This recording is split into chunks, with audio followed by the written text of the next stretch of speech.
আসসালামু আলাইকুম। স্কুল শিক্ষক দারুণভাবে চিল্লিয়ে চিল্লিয়ে শেখাচ্ছিলেন আমাদের উৎপত্তি বানর থেকে। আমাদের পূর্বপুরুষ নাকি বানর ছিল। সময়ের ব্যবধানে কালের বিবর্তনে আমরা এই আকৃতি ধারণ করেছি। সন্ধ্যার পর বাড়ির কাজ করতে বসে বাবা ছেলের মাঝে কথা চলছিল। ছেলে আগ্রহ সহকারে বাবাকে বলল, বাবা, আমাদের পূর্বপুরুষ নাকি বানর ছিল। বাবা বলল, না তো। ছেলে বলল, তাহলে কি ছিল বাবা? বাবা বললেন, আল্লাহর প্রথম আদম নামে একজন মানুষ বানিয়েছেন। তিনি তার প্রথম পয়গম্বর ছিলেন। তারপর হাওয়া নামে একজন নারীকে বানালেন। এই আদম ও হাওয়া দুইজন থেকে আমরা এসেছি।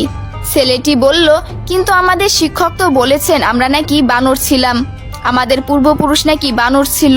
বাবা বললেন, আরে না, আমাদের বংশীয় ব্যাপার তোমার শিক্ষক কি করে জানবে?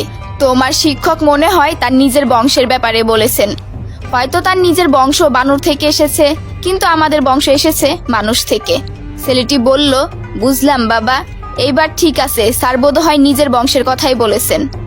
তো আপনারা কোন বংশ থেকে এসেছেন?